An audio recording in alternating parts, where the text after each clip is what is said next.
اس علم میں اپنی طرف سے اضافہ کرنا. ویلیو ایڈیشن یہ گریٹ ماسٹر اسٹیج ہے. علم کا ایک سفر ہے نا. نیوٹن نے، آئنسٹائن نے کچھ تھیوریز دی، پھر ان کے اوپر مزید کام ہوا اور کام ہوتا چلا جا رہا ہے نا. ٹھیک ہے نا جی. تو اس کے نتیجے میں کیا ہے کہ جو آنے والے سائنسدان ہیں، کوئی بھی علم ہے نا، تو وہ اس کام کو آگے بڑھا رہے ہیں. یہ چوتھا اسٹیج کہ اس علم میں ہم اپنی طرف سے اضافہ کر رہے ہیں. ظاہر ہے موٹر سائیکل آج سے 100 سال پہلے نہیں تھی، ایئر کنڈیشن آج سے 100 سال پہلے نہیں تھے، فریج ریفریجریٹر نہیں تھے. ٹھیک ہے نا جی. تو علم کو حاصل کیا گیا، اس سے فائدہ اٹھانے کے بارے میں سوچا گیا، ریسرچ کی گئی، مختلف تجربات کیے گئے، اور اس کے نتیجے کے اندر ہم نے اس علم کے اندر اضافہ کر دیا.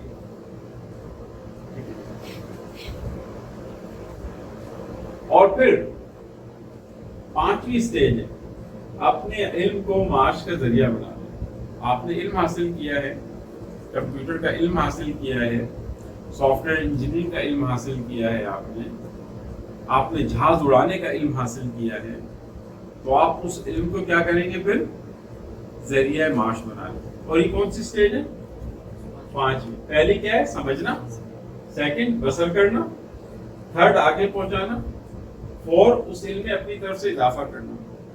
اب ایک سوال یہاں پیدا ہوتا ہے کہ جناب قرآن و حدیث، اس میں ہم کیا اضافہ کر سکتے ہیں؟ کیا اس میں اضافہ کر سکتے ہیں؟ ہم اس میں یہ اضافہ کر سکتے ہیں کہ اس کا ترجمہ و تفسیر لکھ لیں. ٹھیک ہے. اس کی شرح لکھ لیں حدیث کی.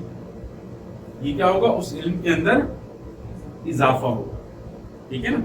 کہ نبی کے صلی اللہ علیہ وسلم نے جو حدیث بیان کی ہے اور اس کی جو شرح لکھی ہے، وہ لوگوں نے اسی طرح کام کو پڑھا ہے. شروحات لکھی ہیں، تراجم لکھی ہیں، تفاسیر لکھی ہیں، دین کے اور احکامات کو کھول کھول کے بیان کیا ہے. فتاوی ہیں. ٹھیک ہے. ابھی فتاوی کی ایک کتاب آئی ہے اور مجموع الفقہ، اور یہ کویت کے اندر کام ہوا تھا. تمام دنیا کے علماء جو چوٹی کے تھے وہ ان کا اجلاس ہوتا تھا اور پھر اس پر کام ہوتا تھا. جدید مباحث اس کے اندر پیش آتے تھے، ان کا حل کیا ہے، یہ سارا کچھ ہوتا تھا. تو عربی زبان کے اندر وہ کتاب تھی. ابھی لاسٹ ایئر کو اردو زبان میں پبلش ہوئی پاکستان میں. میں نے وہ کتاب دیکھی ہے اور اس کی 50 جلد. کتنی؟ 50 والیومس. 50 والیومس کے اندر 20 سال ترجمہ ہوا ہے اس کتاب، عربی سے اردو میں ٹرانسلیٹ ہوئی، اور کویت کی گورنمنٹ نے پیمنٹ دی ہے، اس کا ترجمہ کرایا ہے بائی کاسٹ. تو یہ کیا کیا انہوں نے؟ اس علم میں اپنی طرف سے اضافہ کر دیا، چیزوں کو آسان انداز میں پیش کیا. 5ویں چیز اپنے علم کو معاش کا ذریعہ بنانے. علم آپ نے حاصل کیا ہے، آپ اس کی بنیاد پہ کوئی جاب کر لیتے ہیں. یاد رکھیے گا پہلے زمانے کے اندر یہ تھا، مسلمانوں نے علم کو معاش کا ذریعہ کبھی بھی نہیں بنایا. ٹھیک ہے. پہلے زمانے کا جو لائف اسٹائل تھا وہ یہ تھا کہ ہنر علیحدہ ہوتا تھا، علم علیحدہ ہوتا تھا. کسی نے لوہار کا کام سیکھا ہے، کسی نے حلوائی کا کام سیکھا ہے، کسی نے بڑھئی کا کام سیکھا ہے، کسی نے عمارت بنانے کا کام سیکھا ہے. آج جس دور کے اندر ہے تو ہر چیز کی ایک مدون شکل ہمارے سامنے ہے. ٹھیک ہے. آج آپ بڑی بڑی بلڈنگز ڈیزائن کرتے ہیں تو سول انجینئرنگ پڑھ لیتے ہیں آپ. ٹھیک ہے. اسی طرح ہر شعبے کا آج علم ایک مدون شکل کے اندر ہے اور اس کی ڈگری جو ہے نا وہ دی جائے. پہلے زمانے کے اندر یہ تھا کہ علم علیحدہ رکھا ہے. ٹھیک ہے. کتاب و سنت کا علم ہے، طب کا علم ہے، یا اور بہت سارے دیگر علوم مسلمانوں نے ایجاد کیے، ان کو علیحدہ رکھا اور اپنا ذریعہ معاش کسی اور چیز کو بنایا.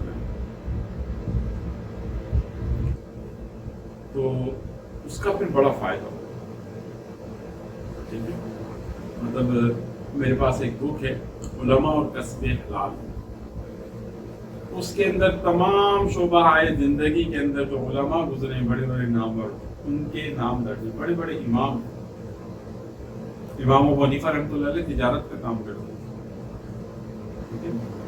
بڑے بڑے آئمہ, بڑے بڑے علماء جو پیدا ہوئے, انہوں نے علم کو علیحدہ رکھا اور ذریعہ مال کہ جس سے کچن کا خرچ چل سکے, ہماری زندگی کا گزر سفر ہو سکے. کوئی نہ کوئی کام کرتے تھے, کوئی تجارت کرتا تھا, کسی نے دکان کھول لی, کسی نے کچھ کیا.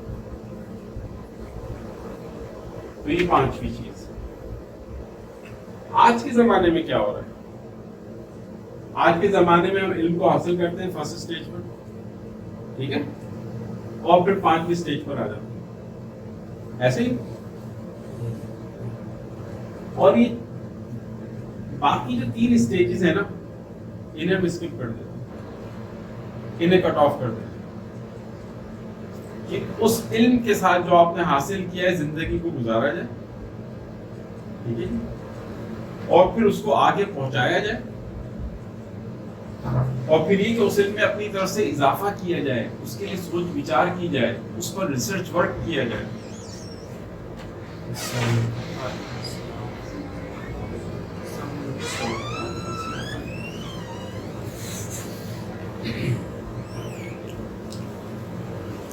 آج ہم علم کو حاصل کرتے ہیں اور 5ویں اسٹیج پر آ جاتے ہیں. کون کہ اب ہمارے ہاتھ میں ڈگری ہے, کاغذ کا پرزہ ہے, اس کی بنیاد پہ ہمیں جاب ملنی چاہیے, اور جاب ہمارا حق ہے کیونکہ ہمارے پاس ڈگری ہے. تو آج ہم علم کو حاصل کر رہے ہیں اس لیے کہ ہمیں نوکری ملے, اور نوکری ہمارے معاشرے کے اندر 5% ہے. اور جو ہمارے کالج یونیورسٹیز سے جو ہمارے بہترین قسم کے نوجوان نکل رہے ہیں, 90-95%, 5-10% کو نوکری مل جاتی ہے, 90% کو نہیں ملتی. کیونکہ ہمارے ملک کا المیہ یہ ہے کہ آج حکومت وقت جو ہے نا وہ لنگر خانے کھول رہی ہے, ٹھیک ہے, کارخانے نہیں کھول رہے. کارخانے بنائیں. دنیا کی قوموں کی آپ تاریخ پڑھیں, چائنا نے ترقی کی ہے نا, کیسے کی ہے؟ انڈسٹریز لگائی ہیں. انڈسٹری جب لگتی ہے, ایک کارخانہ جب لگتا ہے تو اس سے 1000 گھروں کے چولہے جاتے ہیں. سامان لانے والا, لے جانے والا, مشینری فٹ ہوگی, کوئی اس میں کام کریں گے, کوئی اس کی پروڈکشن ہوگی, کوئی اس کا خام مال آئے گا, را مٹیریل آئے گا, ٹھیک ہے نا جی, باہر سے منگوایا جائے گا, ادھر سے منگوایا جائے گا. تو آپ دیکھیں گے کہ اس کے اندر بہت سینکڑوں کی تعداد میں لوگ انوالو کریں گے. ایک صرف آپ دیکھیں, ہم اس وقت کھڑے ہیں گڈو پاور ہاؤس میں, ٹھیک ہے نا, آپ کو یہاں پورے پاکستان کے افراد مل جائیں گے, ٹھیک ہے نا, ایک پاور ہاؤس, اور آپ کو پورا پاکستان یہاں مل جاتا ہے, ہر شہر کا بندہ مل جاتا ہے یہاں. تو قوموں نے جو ترقی کی ہے نا, وہ انڈسٹریز کو فروغ دیا, علم کو حاصل کیا, اس علم کو بروکار لے کر آئے, اس سے لوگوں کو فائدہ کیسے ہو, ٹھیک ہے نا جی, لوگوں کو روزگار کیسے ملے. آج جو ہمارے نوجوانوں کے اندر فرسٹریشن ہے, اس کی وجہ یہ ہے کہ وہ علم کو شعور کے لیے تو حاصل نہیں کر رہے. علم کو اس لیے حاصل کر رہے ہیں کہ اس کی مارکیٹ کے اندر ایک اچھی ویلیو ہے, کوئی اچھی جاب مل جائے گی, ٹھیک ہے نا. تو آپ دیکھیں نا, ہمارے یہاں رجحان چینج ہوتا ہے نا. پہلے تھا انجینئرنگ کا, پھر میڈیکل کا شروع ہوا, پھر جناب یہ ہوا کہ اچھا MBA کر لیتے ہیں, پھر اچھا نہیں BBA کر لیتے ہیں, پھر کمپیوٹر سائنس آ گئی, پھر کہتے ہیں نہیں IT کا دور ہے, پھر آگے آ رہا ہے کہ ڈیجیٹل کا دور ہے. تو انسان کہتا ہے یار اس میں اچھی جاب مل جاتی ہے, اس میں پیسے بڑے ملتے ہیں نا, تو ہم اس کی طرف پھر اس فیکلٹی کی طرف بڑھاتے ہیں. یار اس کے اندر پیسے اچھے, جب پیسے نہیں ملتے, جب جاب نہیں ملتی, تو ہم فرسٹریشن کا شکار ہوتے ہیں.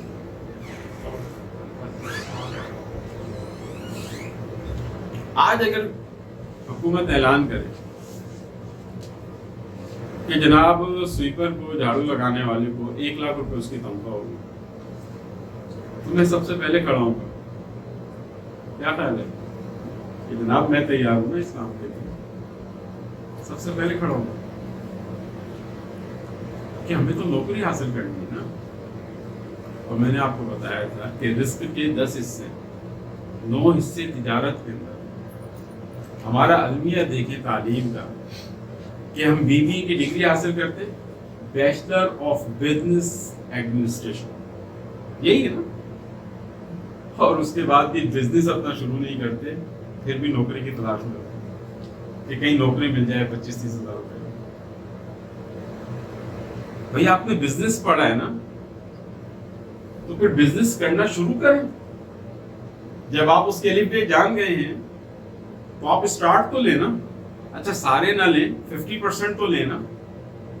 ٹھیک ہے جی، چلے بھائی بہت سارے لوگوں کے پاس سرمایہ نہیں ہوگا، اسٹارٹ اپ نہیں ہوگا، یہ 50% تو ہے ہو نا. مگر ہمارے یہاں ہر علم جو بھی حاصل کر رہا ہے، جو پڑھا رہے ہیں، ان کی بھی سوچ یہ ہے کہ ان کو بابو بنانا ہے، انہوں نے کہیں نہ کوئی نوکری حاصل کرنی ہے. ٹھیک ہے. اور وہ جو کانسیپٹ تھا کہ ہم نے خدمت کرنی ہے، ہم نے اس علم کے اندر آگے جو ہے نا پھیلانا ہے، اس کے اندر زندگی بسر کرنی ہے، اس کے اندر اپنے آپ کو مضبوط کرنا ہے، وہ ساری چیزیں چلی. آپ دیکھیں یہودی کیا کر رہے ہیں. انہوں نے اپنے اوپر فرض کر لیا ہے کہ ہم نے PhD لازمی کرنی ہے. دنیا کے اندر آپ دیکھ لیں، جس ادارے کو دیکھ لیں، یہودیوں نے کنٹرول کیا. سب سے ٹاپ کی ڈگری ہے نا PhD. ان کے یہاں ہر بچے کو بس ان کو یہ کہ PhD کرو، PhD کرو، PhD کرو لازم. اور پھر دنیا کے اندر چھا ہم علم کے اندر پیچھے. 5.5 کروڑ بچے ہمارے یہاں اسکول جاتے ہیں. ہمارے یہاں پرائمری اسکولز کی تعداد امریکہ سے زیادہ. اور ہمارے یہاں ٹیلنٹ ہے. ایک اچھی لیڈرشپ ہمیں مل جائے نا. ٹیلی نور کے CEO سے پوچھا گیا پاکستان کے اندر کیا مسئلہ ہے، کیا ایجوکیشن کا مسئلہ؟ اس نے کہا نہیں، پاکستان میں 203 یونیورسٹیز کام کرتی ہیں، 203 یونیورسٹیز، ایجوکیشن کا ایشو نہیں. ٹیلنٹ کی کمی، اس نے کہا پاکستان کے ٹیلنٹ کو ہم دنیا کے 40 سے زائد ممالک میں استعمال کر رہے ہیں. ٹیلنٹ کا مسئلہ نہیں ہے، ایک اچھی لیڈرشپ آ جائے جو اپنی قوم کو آگے نکال کے لے جائے. چائنا ہمارے بعد آزاد ہوا ہے اور ہم سے آگے نکل گیا. 56 کے اندر وہ حبیب بینک کی عمارت کو یوں دیکھتے تھے، وہ کیا عمارت ہے یار، شاہکار نمونہ حبیب بینک کی جو عمارت ہے کراچی میں. ٹھیک ہے. مگر ایک اچھی لیڈرشپ آئی. وہ جس کو دنیا میں کہا جاتا تھا کہ یہ افیونی ہے، یہ تو ہمیشہ ٹن رہتے ہیں، یہ قوم تو کسی کام کی نہیں ہے. آج دیکھیں وہ قوم سپر پاور بن گئی. سید مودودی رحمۃ اللہ علیہ فرماتے ہیں، انہوں نے تاریخ کا جب مطالعہ کیا تو انہوں نے دیکھا کہ اللہ کیا کرتا ہے. کبھی یونان کو عروج تھا، کبھی عربوں کو عروج تھا، کبھی کسی اور قوم کو عروج تھا، کبھی کسی اور قوم کو عروج تھا. تو انہوں نے جو اس کا خلاصہ نکالا نا، وہ یہ تھا کہ اللہ اس قوم کو عروج دیتا ہے جو علم کو حاصل کرتی ہے، علم کی بنیاد پہ قومیں ترقی کرتی ہے. اور پھر کیا ہوتا ہے کہ وہ دنیا کو دینے والے بن جاتے ہیں. جب آپ دنیا کو دینے والے بن جاتے ہیں، اللہ تعالیٰ آپ کو امامت کی سیٹ پہ بٹھا دیتے ہیں، کیونکہ آپ دے رہے ہیں نا، دوسرے آپ سے مانگ رہے ہیں. چائنا کے پیچھے کیوں ہے پوری دنیا؟ آج وہ دنیا کی چھوٹی سے چھوٹی چیز بنا رہا ہے، بڑی سے بڑی چیز بنا رہا ہے، کم کاسٹ میں بنا رہا ہے. آپ اپنے ملک میں اس کاسٹ میں بنا ہی نہیں سکتے. بچوں کی کتابیں کاپیاں باہر سے آ رہی ہیں، پینسل ربڑ تک باہر سے آ رہے ہیں. کیا ہمارے ملک میں ٹیلنٹ نہیں ہے؟ مگر آپ یہاں بناتے ہیں تو کاسٹ زیادہ پڑتی ہے. انہوں نے ٹیکسز کم کیے ہیں، انہوں نے اپنی لیبر کے لیے اور بہت ساری فیسلٹیز فراہم کی ہیں. آج دیکھیں کسی بھی قوم کو آپ دیکھیں، سید مودودی رحمۃ اللہ علیہ فرماتے ہیں جب آپ لوگوں کو دینے والے بن جاتے ہیں، اللہ تعالیٰ آپ کو ڈرائیونگ سیٹ کے اوپر بٹھا دیتا ہے. دنیا آپ سے لینے والی بن جاتی. کل تک جاپان کا سکہ تھا، جاپان کا نام تھا، ٹیکنالوجی کے اندر، پھر امریکہ آ گیا، یورپ آ گیا، جرمنی آ گیا، اور آج چائنا آ گیا۔ اچھا یہ بات بھی یاد رکھیے گا نا کہ ہم مطلب کیوں نہیں آگے بڑھتے، اس کی وجہ خوف بھی ہوتا ہے، کاروبار کروں گا تو فلاپ نہ ہو جائے۔ یہ جملہ لکھا ہوا ہے، failure not failure is part of success.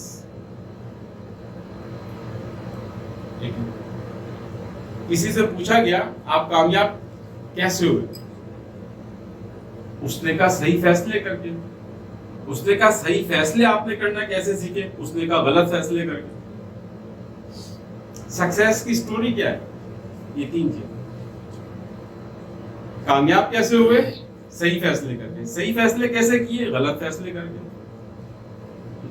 آپ کو پتہ لگ گیا یہ میرا غلط فیصلہ ہے، پھر آپ کامیابی حاصل کر لیں۔ مگر کیا ہونا چاہیے آپ کے اندر؟ ٹھیک ہے، ایک تو یہ کہ استقامت ہونی چاہیے، اور آپ مسلسل ایک کام میں لگے رہیں، پھر جا کے جو کامیابی ہے نا وہ حاصل ہوتی ہے۔ آپ دیکھیں دریا چٹانوں کو کاٹ کے رکھ دیتے ہیں، دریا کی جو لہریں ہیں، چٹانوں کے اندر جو کٹاؤ ہوتا ہے کس کی وجہ سے ہوتا ہے؟ دریا کی استقامت کی وجہ سے۔ لہریں ٹکراتی رہتی ہیں، ان میں کٹاؤ پیدا ہو جاتا ہے، اور روانی ہوتی ہے، رکتی نہیں ہے، سر پھوڑتی رہتی ہے، کوئی مسئلہ نہیں، ایک وقت آئے گا ہم اس کو کاٹ کے رکھیں گے، اور پھر جو ہے وہ کہیں نہ کہیں اپنا رستہ بنا لیتے ہیں۔ آپ دیکھیں بچہ، کہتے ہیں ریسرچ ہوئی کہ بچہ 200 مرتبہ گرنے کے بعد چلنا شروع کرتا ہے۔ گریں گے آپ مگر پھر الٹے، وہ طفل ہی کیا گرے جو گھٹنوں پہ بن جائے۔ گرتے ہیں شہ سواری میدان جنگ کے، انسان کیسی طرح ہو پروسیس۔ اچھا ہم نتیجے کے اوپر فوکس کرتے ہیں نا، کہ آج ہم نے دکان کھولی ہے اور ہم 1 لاکھ روپے کمانا شروع کر دیں، یار برابر والا بھی تو کما رہا ہے نا بھائی، اس نے دکان کھولی ہے، 20 سال اس کو لگے اس اسٹیج پر آنے میں، ارننگ کی اس لیول پر، گاہک کا قدم، اس کا انداز، بیہیویئر، اور اس کو 20 سال لگے، تو آپ کو تو ابھی 2 مہینے ہوئے، تو آپ اس کے لیول پر تو آپ کی سیل نہیں آ سکتی نا، آپ کو ٹائم لگے گا نا، آپ سیکھیں گے نا، کسٹمر اپنے کسٹمرز بنائیں گے، اس میں ٹائم لگے گا۔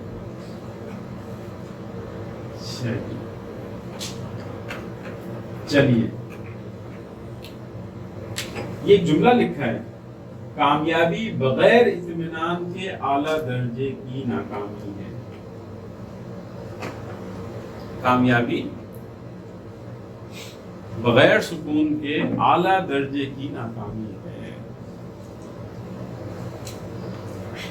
ہمارے ذہن میں جو مڈل کلاس ہے نا، اس کے ذہن میں ہوتا ہے یار بس ایک اچھی سی جاب مل جائے، یا چل کاروبار بھی کرے تو خرچے پورے ہو جائیں ہمارے، اور کچھ تھوڑا سا بچ جائے ہمارے پاس، ہم امیر ہو گئے، اور پھر دنیا جنت بن گئی ہماری۔ مگر یہ انسان جو ہے نا خالی رہتا ہے۔ کل میں نے آپ کو ایک جملہ سنایا تھا کہ خواہشات ضروریات فقیر کی بھی پوری ہو جاتی ہیں، خواہشات بادشاہ کی بھی پوری ہو جاتی ہیں۔ کئی سال پہلے ایک شخصیت کا انتقال ہوا، اس کا نام تھا پولیو اوناسس۔ یہ دنیا کے ٹاپ 10 میں اس کا شمار ہوتا تھا۔ اس کے اپنے شپنگ جہاز اور مختلف قسم کی کمپنی، ان کے اپنے جزیرے اپنے، ٹھیک ہے، اور اس کا انتقال ہو گیا۔ انتقال ہونے کے بعد BBC پر ڈاکومنٹریز آئیں اس کی زندگی کے بارے میں، تو دنیا کو پتہ چلا کہ اس کو ایک بیماری تھی۔ وہ بیماری یہ تھی کہ جو پلکیں ہیں نا، کھول بند نہیں کر سکتا، اعصاب کمزور ہو گئے ہوں۔ تو ایک انٹرویو کرنے والے نے اس سے انٹرویو کیا کہ آپ کی کوئی خواہش؟ سب کچھ ہے آپ کے پاس، اربوں ڈالر کے مالک ہیں آپ، کوئی خواہش؟ اس نے کہا ایک خواہش. اس نے کہا کہ یہ میں اپنی پلکیں جو ہے نا ایک مرتبہ خود کھولنا چاہتا ہوں اور بند کرنا چاہتا ہوں. وہ کیا کرتا تھا؟ پلکیں اٹھاتا تھا، ٹیپ لگا دیتا تھا. اس نے علاج بھی کرایا ہوا تھا مگر کوئی علاج کامیاب نہیں ہوا. تو انٹرویو کرنے والے دوسرا سوال، اگر کوئی یہ شخص کر دے آپ اس کو کیا انعام دیں گے؟ اس نے کہا اپنی ساری دولت دے دوں گا اس کو. میں نے اور آپ نے تو کبھی شکر بھی ادا نہیں کیا ہوگا کہ یہ پل کے کھلنا اور بند ہونا بھی نہیں بند، آٹومیٹک کھلتی ہے نا، بند ہوتی ہے 20-25 مرتبہ ایک منٹ کے اندر، 20-25 مرتبہ کھلتی بند ہوتی ہے بغیر کسی دقت کے، بغیر اس کو کمانڈ دیے. کہ ہمیں کمانڈ بھی دینی نہیں پڑتی نا، پاؤں کو تو کمانڈ دینی پڑتی ہے نا کہ بھائی چلنا ہے، فٹ بال کھیلنے کی طرف جانا ہے یا مسجد کی طرف جانا ہے یا جاب کی طرف جانا ہے یا کوئی سودا لینے جانا ہے. آپ دیکھیے تو بغیر اس کے اللہ نے ایسا شٹر دیا خود بخود کھلتا ہے، خود بخود آٹومیٹک بند ہوتا ہے. اور وہ کہتا ہے صرف ایک مرتبہ. جیکول اینڈ کینیڈی، امریکی صدر جان ایف کینیڈی کو گولی ماری گئی تھی، اس کی بیوہ سے اس نے شادی کی. دنیا کے ٹاپ 10 میں شمار. اس کی بیٹی کرسٹینا اوناسس تھی. اس کی بچی نے کہا کہ ماما مجھے جو نا وہ زو دیکھنا ہے. اس نے کہا زو یہی بنا دیتے ہیں. جزیرے پر ہی اس نے تمام جانور منگوا لیے، زو وہی بنا دیا بچوں کے لیے. بیٹا دیکھو. اور اس نے خودکشی کیا کیا؟ خودکشی کی. اس کو ہم شعور کے جو درجے ہیں نا، کل کا جو لیکچر ہے اس کے اندر پھر وہ ٹاپک آئے گا. انسان خودکشی کیوں کرتا ہے؟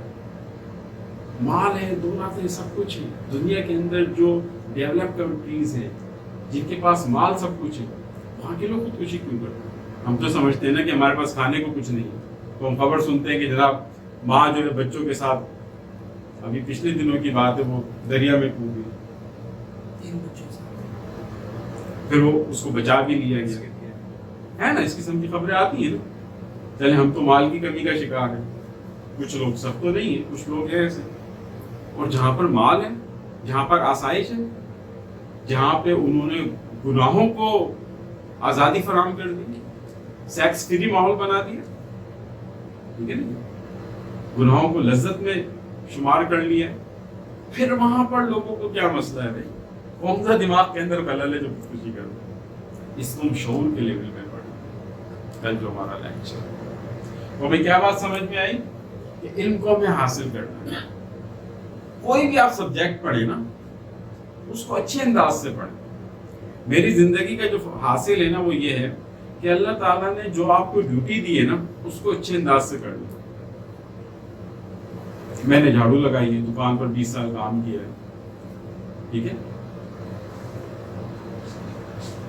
کتابیں صاف کی ہیں، شیلف صاف کیے ہیں، پانی بھر کے لاتا تھا، یہ ساری چیزیں کی. آپ کو جو ڈیوٹی ملی ہے بس اس کو اچھے انداز سے کریں تو اللہ آگے پروموشن کر دیتا ہے. ہمارے ذہنوں میں کیا ہوتا ہے؟ ہم جب مار کے ہائی لیول کے اوپر جانا چاہتے ہیں. ایک نیچرلی پروسیس ہے نا، سیڑھی ہے جو ہے، آپ 1 by 1 اوپر جائیں گے نا. چھکا ہر بال پہ تو نہیں لگتا ہے نا، ٹھیک ہے نا.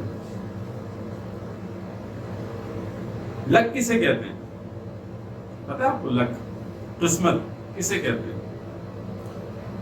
اس کی ڈیفینیشن یہ ہے کہ تیاری اور موقع سیم ہو جائے. آپ نے امتحان دینا ہے، آپ تیاری کر رہے ہیں اور وہ سوال آ گئے جو آپ کو یاد تھے. آپ کہتے ہیں یار میں بڑا لگ گیا، میں نے جو ہے نا بس تیاری تھوڑی سی کی مگر مجھے سارا پیپر آ گیا. میرے ایک دوست، انہوں نے CSS کا ایگزام دیا، اپنے طور پہ تیاری کی، فیل ہو. میری ان سے بات ہو رہی تھی، میں نے کہا کیا وجہ ہے؟ کہنے کی بات یہ ہے کہ اگر میں نے کتاب کے 95 سوال یاد کر لیے، 5 سوال یاد نہیں کیے کہ یہ غیر ہیں، یہ نہیں آئیں گے، اور وہی آ گئے، تو تو میں نالائق تو نہیں ہوں. جب آپ تیاری کرتے ہیں تو علم تو حاصل کرتے ہیں نا. Failure not failure is part of success. وہ علم آپ کو کہیں اور کام دے گا. تیاری اور موقع میچ کر جائیں اسے کہتے ہیں لک, قسمت کہتے ہیں. اور قسمت اپنے ہاتھ سے لکھنا سیکھے. اللہ نے آزادی دی ہے نا آپ کو, ٹھیک ہے نا, اپنے ہاتھ سے لکھنا سیکھے. اچھی چوائسز رکھیں اپنی, آگے نکل جائیں. کیونکہ اللہ کسی کی محنت کو رائے گا نہیں کرتا. علم کو حاصل کرنا ہے, اچھے انداز سے پڑھیں. ٹھیک ہے, آپ کوئی جاب کرتے ہیں اس کو اچھے انداز سے کریں, آگے آپ کی پروموشن ہو جائے گی. آپ کا جو بھی اللہ نے آپ کی ڈیوٹی لگا دی ہے نا, ایون یہ کہ اگر آپ ریڈی لگاتے ہیں کوئی اور وہ اچھے انداز سے ریڈی لگاتا ہے, کہاں کو اس سے اچھے انداز سے بات کرتا ہے, ٹھیک ہے جی, ایمانداری کے ساتھ کام کرتا ہے, تو آپ دیکھیں اس کے اوپر رش ہی رش ہو. آپ باہر دیکھیں, کلوڑ کی شاپ ہے اور میں دیکھتا ہوں میں کہاں جا رہا ہوں, یار وہ صابن لانا ہے. ادھر جاتے ہیں, موٹر سائیکل بگاتے ہیں, شیمپو لانا ہے, آپ یہاں سے بھی لے لیں. تو اس کی تو ریٹ فکس ہے نا, ٹھیک ہے. آپ نے ہیڈ اینڈ شولڈر لینا ہے, سنسلک لینا ہے, تو وہاں بھی اتنے کا ملے گا, یہاں بھی اتنے ملے گا, مگر ان کی ڈیلنگ اچھی ہے. نماز کے وقت جو ہے نا وہ آپ دیکھیں دکان بند کر دیتے ہیں, لوگ باہر کھڑے ہو, برابر میں شاپ ہے اس سے لینا گوارا نہیں کرتے. کیا چیز ہے, کیا برابر میں شاپ ہے, دو تین نا, لوگ نہیں لے رہے ہوتے, کھڑے ہوتے, آئے گا کھولے گا تو پھر دے گا.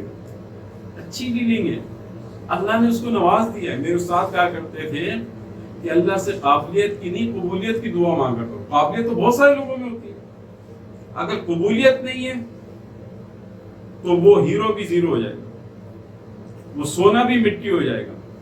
اور اگر اللہ کے یہاں قبولیت ہو گئی تو وہ مٹی کو بھی ہاتھ لگائے گا, وہ سونا ہو جائے گا. اللہ سے قابلیت کی نہیں قبولیت کی دعا مانگا کرو. قابلیت کو حاصل کریں. اس کا یہ مطلب نہیں ہمارے اندر اسکلز نہیں ہونی چاہیے, ہونی چاہیے اسکلز, بہتر سے بہتر اسکلز کو حاصل کریں, مگر قبولیت کی بھی تو دعا مانگے نا. ابراہیم علیہ السلام خانہ کعبہ بنا رہے ہیں, بیٹے کے ساتھ ہیں, وہ بھی نبی وہ بھی نبی, بیت اللہ تعمیر کر رہے ہیں. کتنا بڑا کام ہے نا, اللہ کا گھر بیت اللہ تعمیر کر رہے ہیں, ٹھیک ہے, بڑی نہیں کی. اور کیا رہے ہیں, ربنا تقبل منا انک انت السمیع العلیم. اے اللہ اس کو قبول کر لے ہمارے اسلام میں. نبی ہیں, چنے میں دونوں ہیں, مٹی پتھر گارا رکھ رہے ہیں, اور دعا یہ مانگنے کہ اللہ اس کام کو قبول کر لے. بس اللہ سے دعا کر لیا کریں. پھر دعا مانگنے سے کیا ہوتا ہے, انسان کے اندر عاجزی آ جاتی ہے, نہیں تو انسان غرور میں مبتلا ہو جاتا ہے. تو رب کریم سے دعا ہے مجھے اور آپ کو ان باتوں پر عمل کرنے کی توفیق عطا فرمائے. آج پھر ہم جو ہے وہ ایکسرسائز شروع کریں گے, ٹھیک ہے.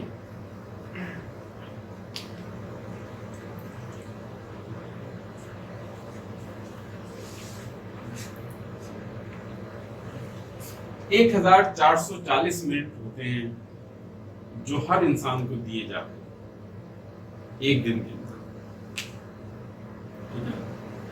24 گھنٹے کا ایک دن ہوتا ہے,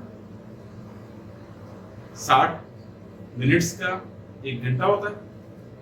اس کو جب آپ منٹس میں ڈیوائڈ کریں گے, ٹھیک ہے جی, 24 گھنٹوں میں 1440 منٹ یہ آپ کو ملتے ہیں,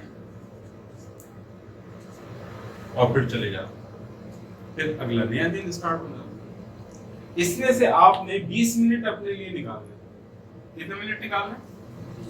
20 منٹس, ٹھیک ہے. اور آج ہم کریں گے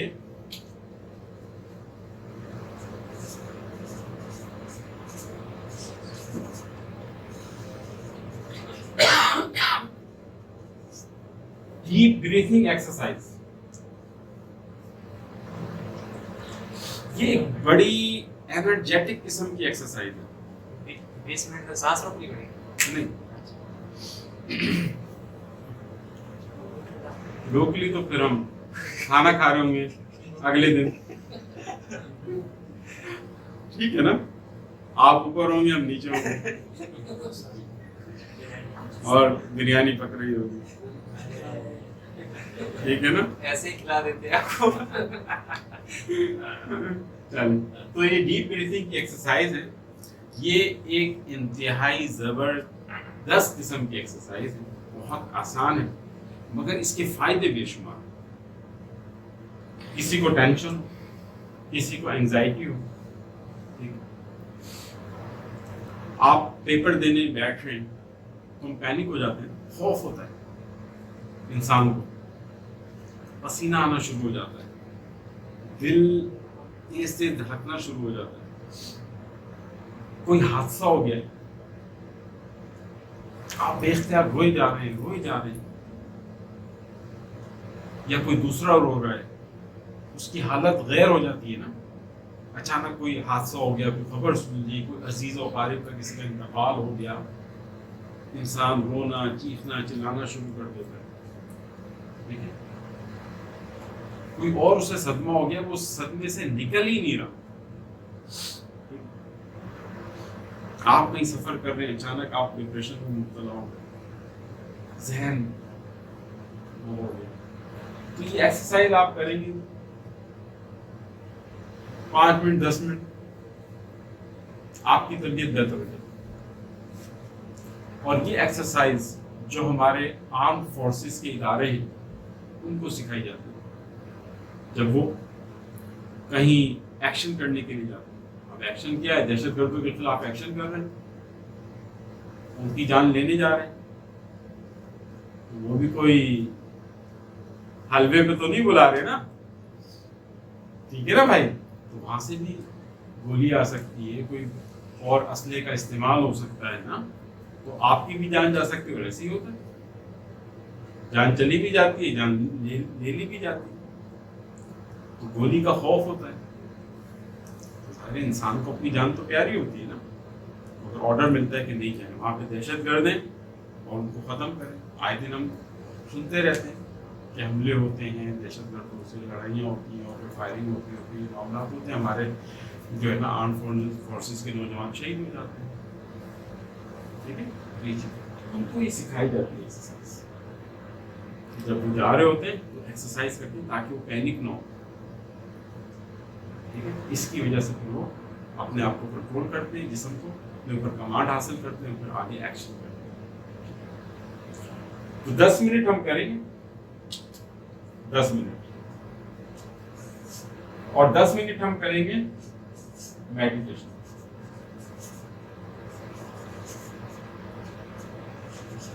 اسے کہا جاتا ہے مراقبہ. یہ پرانی صدیوں پرانی ایکسرسائز ہے. آپ نے سنا ہوگا اہل تصوف مراقبہ کرتے. نبی محمد صلی اللہ علیہ وسلم غار ہرا جاتے تھے،